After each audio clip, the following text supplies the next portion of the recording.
and welcome to this week's Business Blondes.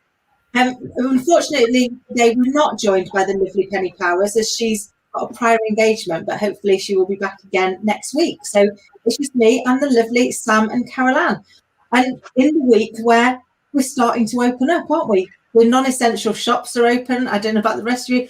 I can't wait until tomorrow when I actually get to go and see my hairdresser.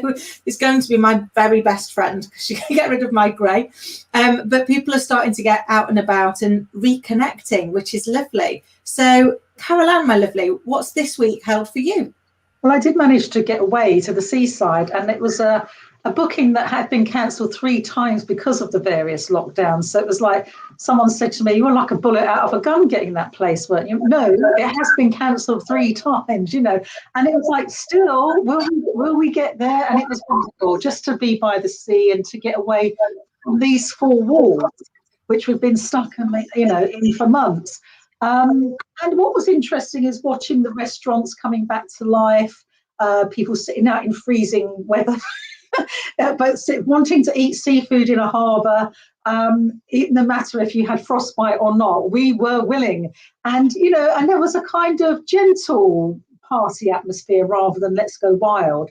I think people were really making the effort to go out. Unfortunately, Boris saying that we can't go in places, it's not the Mediterranean, and I felt sorry for premises that only had 2 tables outside and couldn't really open properly, or no outdoor space at all. But I was good to see people in shops, the queues at the barbers and the hairdressers going around the block. I'm sort of like, wow, lovely. This is what we need. We need this kind of the green shoots of life coming through again. And it was just great to see it, Yeah, and like you, I'm off at the salon tomorrow, not for a massage, manicure, blow dry. Yes. It's just bliss, isn't it, to be able to all those things that I think before I really took for granted. I enjoyed them, I loved going, but I don't think I really appreciated them as much as I really appreciate them now. And it really has that thought about being able to actually now go and enjoy a coffee sat down with a friend, even if it's blisteringly cold and raining and miserable. It's like I'm still doing it because actually we just want to get out and reconnect, don't we? Yeah. Sam, lovely. How about you? Well, actually, I think I'm still in my bubble. I still haven't sort of left my domain here. I haven't been to a shop yet. In fact, I forgot that shops were open. I mean, I am like you. I'm counting down the days when I can actually go to the salon. But I've still got a couple of weeks to wait till my appointment comes through. And I'm waiting for my appointment for my vaccine. So I just feel like I don't know whether I'm just in that work bubble of, still doing everything from here. I haven't yet ventured out. But we've got a date in with some girlfriends and we are going to go and do a bit of shopping this weekend. So I don't think it's real for me. It hasn't sunk in that everything's back open yet. I need to go and branch out of Brightlingsea and get out there and go back and enjoy the world like you have been, Carol Ann. I've got envy of your little few days away down by the coast, and I follow you on social media, so I've seen your posts and your pictures and your gorgeous food and drink that you've been enjoying. And I need to do a bit of that. I need to take a lesson out of your book, leaf out of your book, Carol Ann, and enjoy some more pink space. But Kim, what about you? Because you've had a fascinating week, haven't you? Yeah, it's been interesting. So we decided, as people that have watched will know, that I talk about imposter syndrome quite a lot, having suffered from it for a lot of years. And I did a lot of research and realised that actually there isn't an imposter syndrome awareness day. There is an International Pizza Day, and there's various other obscure days, but there wasn't an International Imposter Syndrome Awareness Day. And we dug into it a little bit further, and then we decided, why not launch one, which is as ridiculous as it sounds when you really suffer from imposter syndrome. You're kind of there going, what gives me the right to think that I can go and launch an International Imposter Syndrome Awareness Day? But I did it anyway. So we launched on Tuesday, the 13th of April, and we had some amazing events. We had people from, we had the lovely Melissa Sassy and Donna Sarkar from IBM and Microsoft join us to talk about their imposter syndrome and how they've overcome it. We had panel experts, we had live events, and we had loads of people getting involved in the conversation. And actually what we've realised is that a lot of people are suffering from it right now. And actually the pandemic has possibly created an increase in the feelings of being an imposter. We know already that the research shows that 70% of us are impacted by it at some point in our life. But what we're finding right now is that that research is showing more of us are doing it. We've moved into a real despair and compare society. And we view the seemingly perfect view of everybody else's life and the messy reality of our own and find ourselves lacking. But research also shows that talking about it is the first step to overcoming it. It's the first step to reframing your thinking and changing that view, changing that misconception of what other people think of you. And hopefully, the day really helped people to start having that conversation. And what's been lovely is the conversation's still going. And I've now got people getting in touch to say, can we get involved next year? Because we'd love to run events on that day and do something more to be able to raise awareness and get people talking. So despite the fact that my inner imposter was screeching at me that I really wasn't worthy of doing this, we kind of went ahead and did it anyway. And I guess that got me thinking, what is it that you've been, any of us, that we've been afraid to do, but we've stepped into the fear and done it anyway? And what do we learn from that that might be helpful for other people that are facing their fear right now? Kim, Kelly Barker, who's one of our viewers right now, has said, Kim, real imposter syndrome sufferers will never participate out of fear of being discovered, with a laughing emoji. So, which is what you were saying actually before we come on air, like, get me, the biggest imposter in the world, it's actually launched Imposter Syndrome Day. What's your response to Kelly, Kim? It's so true. One of the biggest challenges that we've got, Kelly, when you're going through it, is your fear is you're going to get found out. So I spent 25 years terrified that people were going to find out that I was just an ex-hairdresser and I shouldn't be doing the jobs that I was doing. I shouldn't be on the board, that they would just turf me off when they realized that I wasn't worthy. I didn't deserve it. I hadn't earned my space. And I didn't tell a soul because actually I didn't want to get found out. I was terrified I was going to get found out. So I certainly wasn't going to share the information to let people know, by the way, guess what? I'm a fraud. I don't deserve to be here. Until I started to do the research. And for me, my biggest breakthrough was having my little girl. And I had an illness that I wasn't sure I was going to survive. And I went to write a letter to her, the letter to give her all the information, all the love, all the advice that I'd wanted to give her in her life that I wasn't certain I was going to be around to do. And I didn't know where to start that letter. And so I went into a room to have a look at her. And there she was, fast asleep, snoring, teddy under her arm, dreaming about a day. And it hit me in that moment that the voice we talk to ourselves becomes the voice we teach our children to talk to themselves. And it broke my heart because I might appear to be a very kind, considerate woman to everybody that I meet. But if you knew the language that I'd used on myself for many years, you wouldn't think I was very nice. I used words that I would never use on another human being. And yet I thought that that was a perfectly acceptable way of talking to myself. And I realized in that moment that unless I changed, that would be the legacy I left to my daughter. And so I made a promise that if I got through, if I survived, that I'd go and do the work. I'd understand what it was that made me treat myself like this. And I'd try and find a way of fixing it. And what I identified from the research, and I've spent 4 years now researching this, is it all comes down to some I am statements. And these are things that we create when we're children. So by the time we are 7, we've created our I am. So mine was, I'm not enough, I'm unlovable, and I'm always alone. And by the age of 14, we've enforced them. And by the age of 21, we've pretty much embedded them. And then they become the underpinner that kind of takes us through the rest of our life. And you're absolutely right, Kelly. It doesn't matter what awards, what accolades, what recognition other people give you, you still believe that they're wrong. I was once given Leader of the Year and I was convinced they'd got an ulterior motive and they didn't really mean me.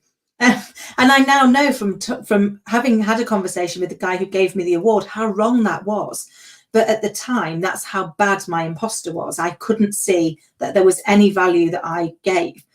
But now that I've done the research and I've worked through that, actually you can identify these I am statements and then you can change them. So every time something goes wrong in my life, every time I'm not enough, every time I get it wrong, it just underpins my belief that I'm not enough, that I'm unlovable, that I can't get there. But you can actually, in the same way you created those beliefs and those memories, you can actually create new ones, because we live in a world of polarity. For every up, there's a down. For every left, there's a right. So if you believe you're not enough, the polar opposite is also true.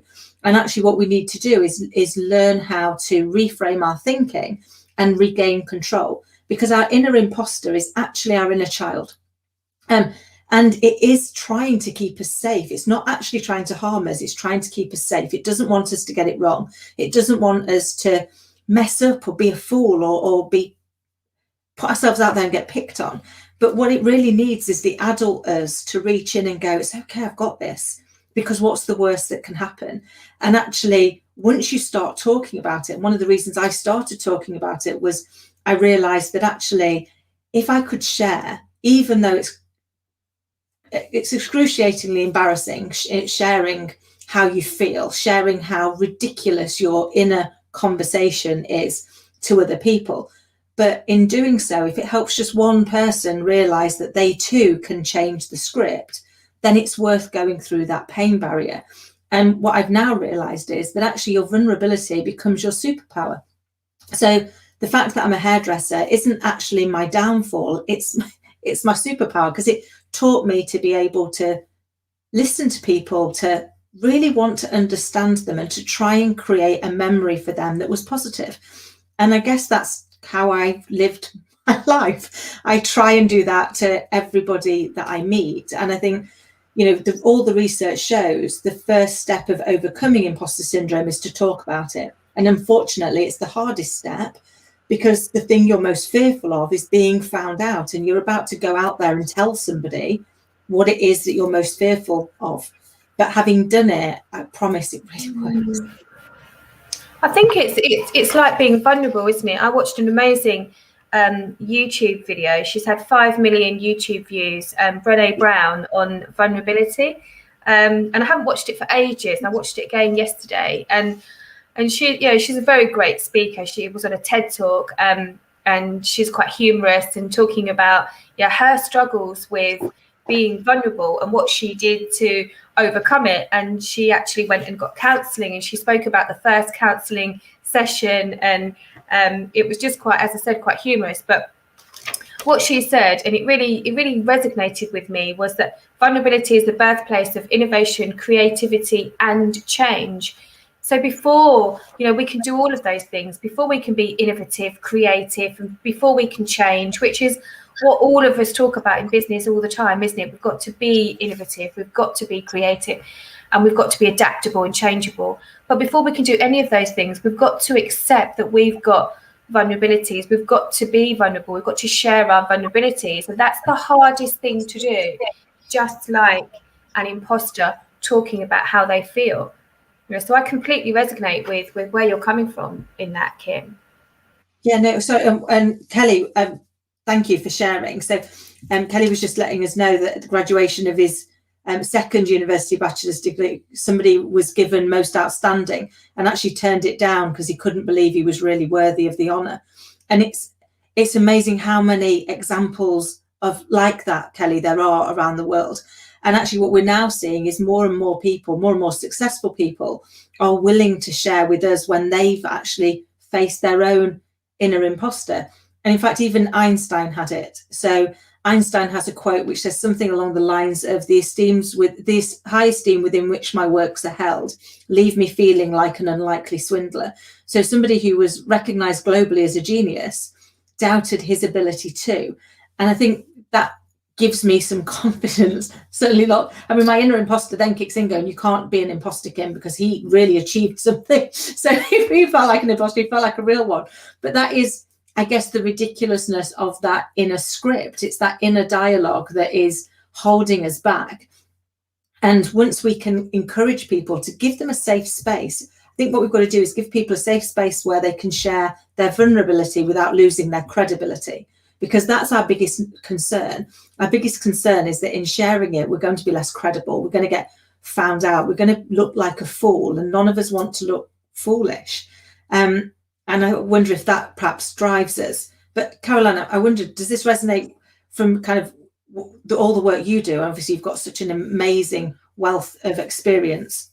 I coach a lot around imposter syndrome, and given that we've all had it at some point, we're in a very large club here, and there is actually something the opposite of the imposter syndrome, which is the Dunning-Kruger effect, and which is basically, and we all know someone, right, who thinks they're really great and they're not, and yet the people with imposter syndrome are great, but they don't think they are. So you've got the David Brent, like office manager, who thinks he's like the genius of leadership, and he's an absolute fool, but he has sort of 100% self-belief in his stupidity. And yet really genius people are sitting there thinking, am I good enough? Am I good enough? So it's not right. So what you have to do, and just like Kelly shared the story of the guy who wouldn't accept the outstanding award, best student, you have to challenge it. Is it true that I'm really not this thing? If the evidence is such that your boss, your manager, your clients are saying, we really rate you, are they lying? No. It's your inner voice that's not allowing it. And maybe, as you said, Kim, it's the child that wants to be kept safe. But equally, how terrifying to be loved, to be successful, to be wealthy, to be abundant. Wow, are you going to allow that in? Because if we don't allow that in, we're going to have empty cups instead of cups that are full. And I think it's the fear of, wow, what if I get all the love, money, success, status I've ever wanted? What will I do with it? Do I deserve it? And of course you do. And it's kind of like you have to challenge this voice over and over, because the evidence, the black and white evidence, is pointing to the fact that actually you are pretty good. Allow it in, own it.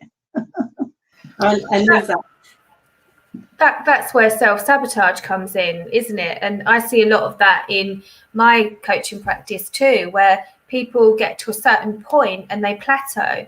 But it's not because they're not capable of achieving the next level. It's because they've put their own lid on their belief. Because, again, it's that fear. It's the fear of being above the parapet, the fear of being known, the fear of success. It's a real fear. Led by imposters. Yeah, no, I completely agree. And I love kind of one of the things I learned as going through this is that you can borrow other people's belief. So, Caroline, as you were saying, when people give you these opportunities, it's because they believe in you. It's because they believe that you're good at these things. And you're right, Kelly, it can hold you back, but it can drive you forward. I believe my imposter drove my thirst for learning. I've been a 30-year course junkie because I was desperate to learn more stuff to hopefully not get found out for not knowing enough, for not being bright enough, for not having the education. So I just got to gather more information. And now, seriously, my head's a shed. It's got that much stuff in there that I've gathered that is pretty useless. But what I've now learned is I can borrow somebody else's belief. So when somebody says to me, Kim, do you want to, could you come and do this for me? Could you come and do this speech? Or could you come and do whatever it is? I actually looked and go, they're not going to ask me to do that if they didn't think I could do it. So back to the fact that at our base, none of us want to appear foolish. So that's true of everybody else. So if somebody asks me to go and do a speech for them, they don't want to look foolish. They don't want somebody to go, really, you got that? What you? What an embarrassment. So they're doing it because they believe I'm going to be good at what they're asking me to do. And what I now do is I borrow other people's belief shamelessly. Shamelessly. Somebody says to me, Kim, can you do this? I will absolutely borrow their belief and go, yeah, I'll give it a go. And then I will do everything I possibly can to make sure I do it to the best of my ability and I don't let them down. And it doesn't mean to say I don't get it wrong. We all get it wrong. But I think for me, the biggest lesson was that we are perfectly imperfect, and that's okay. Having spent years. I was just going to add, Kim, that one of the things that I ask people to do, and I do it with myself, I have to do it with myself because I goof up a lot, is to understand the imperfection of the human condition, that none of us are perfect, And if you offer yourself unconditional compassion and self-forgiveness, then you have a go at life. If you think I can only do something unless I'm perfect, you'll always be in the holding area of life. But if you say, I'll have a go, and if I screw up, if I goof up, if I make a mistake, I will give me unconditional forgiveness and compassion, as you would a child trying a dance step or trying a painting they've never done before. You would say, well done for having a go. And if you've got that safety net of self-compassion, then you enable yourself to step forward. Oh, I love that. And it's true, isn't it? When you think about when children are learning to walk, and you know, if we had to learn to walk again tomorrow, we'd be overwhelmed, wouldn't we? And yet at our most vulnerable, we've done it. So it made me think, why is that? What's so different? And it comes down to, I think, 3 things. The first is we just wanted to be like everybody else. So you're all walking, I want to walk. I don't want to stand out. I want to fit in, because actually that's part of our drive. And the second is, I didn't really know how to say no back then. You know, when you're 18 months, 2 years old, you can say no, but you can't really stand by it and do nothing else, not for elongated periods. And the third is, no matter, when you look around a child that's learning to walk, I guarantee there's at least one person going, come on, love, you're nearly there. You're so close, you've got it. No matter how many times they fall down, they get back up and you're still there egging them on. And I think that for me is where you really start to think about, how do you build that group around you that are going to be your belief, that are going to be there egging you on and picking you up when you fall over, dusting you down and letting you go again, just like we did when we were children. And one of the ladies that we were talking to, I think it was Melissa Sassy, shared this. She said that one of her top tips is to get yourself your Thrive Hive. So it's your 5 or 6 people that are either going to give you a kick in the pants to just go, no, we're not doing this today, get out there, and because you've got this, or the people that are just going to lend you their belief. And she said for her, she needs a mix of both of those to be able to, when she's feeling the fear, when she's sat there and she's like, I can't do this, it shouldn't be me, I'm not worthy of this, that she can call on those people and they can actually help her get out of that groove and go and do it. And I was like, what an amazing way of doing it. And you two lovely ladies are definitely part of my Thrive Hive, because whenever I get really like, oh, what am I doing? I know that I can pick up the phone to you guys and you've always got my back, which I always appreciate. It's funny you should say that, Kim, because only yesterday we were doing, as part of the Santander Women in Business Leadership, that I'm part of that initiative this year, we were talking about exactly that, your support network. And I was talking about you ladies then as well. But it says that you should have all different people for different roles, you know, just like we've got different friends for different things. So it said you should have your connector, your inspiration, your challenger, your champion, your courage, your friend, and your strategizer. And I sat down, you know, to do this exercise on myself as part of this masterclass we were holding, and it was really fascinating to see what names I was putting under those headings, and that's where I was talking about you ladies as being part of my courage, really. But yeah, really fascinating that, you know, I mean, we're all coaches and we're all talking and living the same weeks, really, aren't we? Just in different audiences with different platforms. And I love that. I love that idea of the Thrive Hive and the different kind of avatars for each one. But the other thing is, sometimes you have to have a point where you suddenly say, I'm sick of feeling the imposter. I can't believe I'm still carrying it around. And one of the days when I remember I let some of mine go was I was going to see a coach do a talk, and she was someone I knew quite well, but not personally, but I'd heard about her. And when I went to see, she had about 35 people in a networking group who'd come. It was like watching paint dry. I was like, am I in the right place? This woman, and I was like, it's really dull, it's really boring. But she was up there doing it. And I was thinking, well, who's the fool here? I'm the one thinking, I can't possibly, I'm not good enough. She's thinking I am. And it was like, I want what she's got, even though it wasn't very interesting. I thought, I want that self-belief. And I kind of my sense of a combination of confusion and outrage that this woman could do it and I couldn't. I went home and I gave myself a really good talking to, but in a positive way, Kim. Like, isn't it time you allowed yourself the possibility that you might be able to do it? And it was almost the day I wore out my imposter syndrome. It's like, you're not working for me anymore. You are like last year's fashions. They're out, they're tired, they don't suit me. I need some new gear.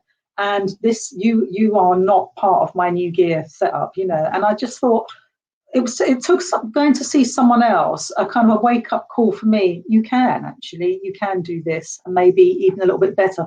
Why are you holding yourself back? So it was like, enough already, you know. You know, I love that, and I think sometimes you do, don't you? You look at it and go, why am I being so mean? Why am I being so cruel? And actually, I wouldn't do this to anybody else. So why would I do it to myself? Why would I allow myself to be my own worst enemy instead of trying really hard to become my own best friend? And I think one of my fears for years, and no, it's actually Dunning-Kruger now, Caroline, thanks to you, but I used to call it the lick me, I taste of chocolate syndrome. I don't know if you remember the Lynx advert, you know, they sprayed themselves, they were like covered in chocolate. Because we all met those people, didn't we, that were walked around like, lick me, I taste of chocolate. I'm like, oh my God, I don't want anybody to ever think I think that about myself, that I think I'm better than I am or better than I should be. And then I suddenly realized that, hold on, you've totally distorted your view of the world because you're so worried about being something that that you're not, but you're not even noticing what you are being. And so now, you know, one of the things that I do is, as a very biased mother, as anybody who's watched this a few times knows, you know, I think there's nothing in the world my little girl can't do as long as she's kind, she tries. So I now ask myself, if this were Scarlett, what advice would I give her? What would I be saying to her now? And then I make myself take that advice. Even if I really don't want to, I still want to cling. But I am finding now that actually there is a lot less times when I feel like an imposter. And I wonder if it's almost in my head, it's become a bit of a confidence spectrum. So, you know, over here, you've got the imposter and I can't see what it is that I can do. And over here, you've got Dunning-Kruger, and actually we swing somewhere in between, and we don't spend every minute of every day in any one of those states. You know, when I'm making beans on toast, I don't feel like an imposter. I'm pretty capable of doing that most of the time. But when I get something new, then sometimes that is when my imposter takes over. And I think starting to be passionately compassionate with yourself really helps, doesn't it? To just... And the Big Me Up book. Oh, yeah. The key to the Big Me Up book. Kelly, if you've ever got a small notebook, it's got to be small enough for your jacket pocket or your bag. Write 50 to 100 things this afternoon that are really good about yourself, and read it regularly and add to it. And any emails you get that compliment you, cut and paste and put it in there. This is black and white evidence of your brilliance. You can't argue with it. Keep adding to the Big Me Up book. When you're having a wobbly day, it takes away all those wobbles. I love it. I love the Big Me Up book. And sorry, you're right. A possibilities mindset really does set you free. And Kelly, yeah, we do. We swing back and forth.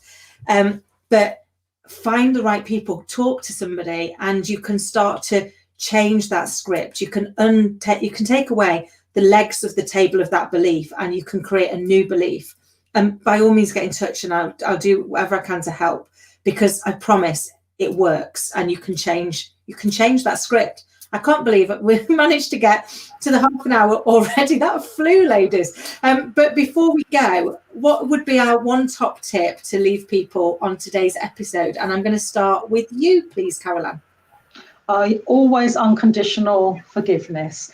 If you want to get out the comfort zone and live the life of your destinies, give yourself a lot of compassion as you step forward, and you'll find it's a lot easier than you think, if you provide the cashmere safety net that you may need to fall into. I love that. Great advice. Sam, my lovely, how about you?